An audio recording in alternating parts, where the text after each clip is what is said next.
Backed by somewhat popular demand, but not many, it is the return of Job Corps 411. In this installment, I am your reoccurring host, Tremaine, and in this episode, I am going over really the basic necessities that you might need while you are enrolled in the Job Corps program. Now, no matter where you might end up being in the Job Corps program, you might get stationed in Washington, D.C., you might end up in Florida, you might end up in St. Louis. You could end up anywhere in the country, really. But there's certain things that I believe that you should just know. No matter where you end up, there's certain things you just know that every Job Corps goes through. And before I get into that, let me go ahead and go on record and say that the whole purpose of Job Corps 411 is not to persuade you or deter you from going to Job Corps. My whole purpose of the channel is to spread as much information about the National Job Corps program to public domain, meaning I'm just putting information out there for the sake of information being out there. If you want to go to Job Corps, do not let my videos be your sole deterrent to do so. Do so if you only know, this is what you're need in your career right now, this is what you know, this is what you want to do with your life right now, then just don't take my word for it. This is something that you gotta go and do for you. If you got any other intentions of going to Job Corps besides getting a career or a job or a high school diploma or a GED or a driver's license and blah blah blah blah blah, then of course you're being there for all the wrong reasons. Now, on with today's topic. Today's topic is security. What you need to know about security. And this has been a recurring topic as of lately because of a incident that I'll get to in the taking it home part of this episode. Now, in Job Corps, safety is of course a top priority. At least they try to make it a top priority as they can. In Job Corps, you are responsible for mainly every expensive thing you bring on center. So, you know, your video game systems, not really a smart idea, but if your systems allow it, if your center allows you to bring them to your campus, you are responsible for them. If they get stolen, they're going to go and blame you for saying, well, how come you didn't get it locked up? How come you just let it get stolen like that? And of course, in a normal person's eyes, they're like, fuck that, give me my fucking compensation, man. I want payback for my property getting stolen. But in Job Corps, we already established they don't think like normal people. They think like what the book tells them to think.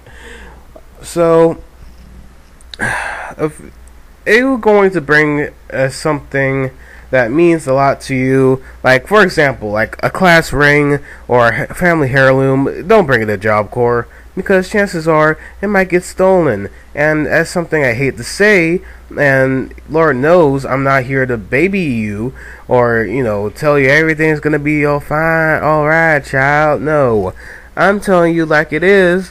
If you go and bring something you really care about Job Corps, then chances are it's gonna get stolen. And the sad reality is that if somebody really wants it, they'll find a way to take it. It's awful. It really is awful. I know this from experience, and I made that one mistake of believing that my phone would be safe while I'm brushing my teeth. Not exactly. Go back from brushing my teeth, boom, phone gone. Never seen it again. All that pictures and photos and videos I got from that phone, gone. I don't even think I had saved in the cloud, so those are gone forever. Eventually I got, the contacts back, but I had to get a whole new bunch of contacts when the phone got stolen again. First time, left it alone, that was my fault in a way. Second time, it got stolen from my locked closet, which was nowhere near my fault. But of course, knowing these people, they wouldn't put it past you and say, what did you do to piss somebody off to make you steal your stuff? Again, this is how Job Corps operates. They think this way because they honestly don't see the good in anybody who enters those gates. Anything else about security you should know? Try your best not to piss them off, because chances are security will be the guys who will actually have your back, not the custodians. Okay, this is not high school people.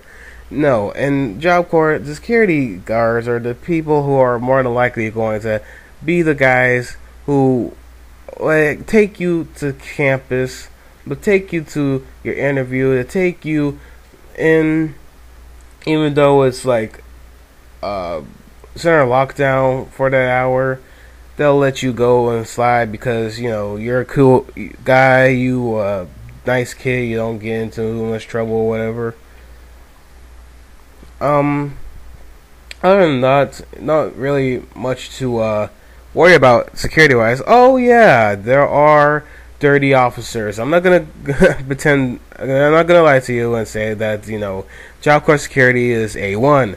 There is those people who should not be in power, who gets power and goes overboard with said authority, and it's sad.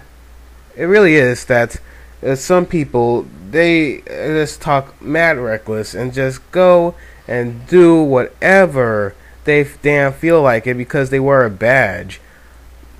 Just because that shit works in the real world to a degree doesn't mean you should go and exercise that same right that you get, that same privilege you got in these gates, in between them gates. Like, it's, in a way, it helps you, learn more about the real world and how shit really works in the real world. At the same time, if you already come from that kind of environment, the last thing you want is to be reminded of said environment, and that's how students relapse and make them think that they're just going in circles and they waste their time going to Job Corps, and boom, Job Corps looks bad because they have freaking 28 students leave 1 month without actually attaining anything.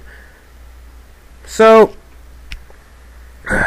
after covering that incident, I guess this is part of the episode where I wrap it on home and give you my personal take on the whole security issue. Back in April 22nd, 2015, I'll never forget the day. Because one, it was the day they took me and a few other students on this great, beautiful Amtrak trip from St. Louis to Springfield, Illinois. This also was the day where a tragic incident happened on campus. A student was able to get a gun on center and kill another student while that student was lying in bed. Now, if you want more about this story, I'll have a link in the description so you can read all about it.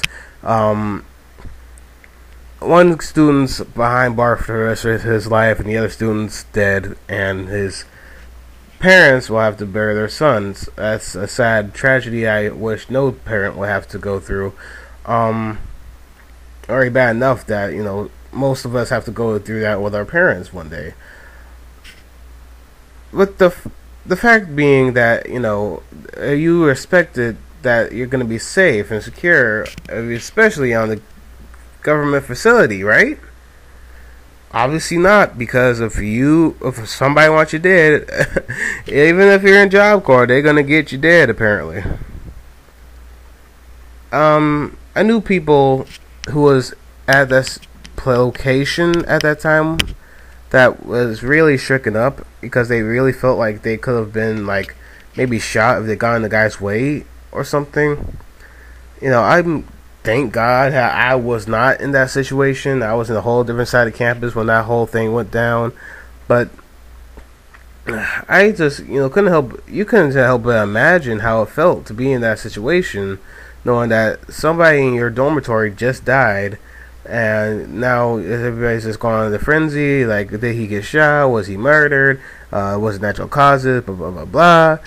Nobody knows what happened at the time. It was just a grave travesty. It's sad. It's really sad to think about, especially nowadays where kids are playing this Charlie game.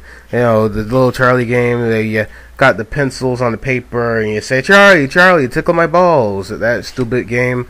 So I'm thinking to myself, these motherfuckers are asking for Charlie. They're talking to the old boy who just got shot a few months ago. They're talking to his spirit.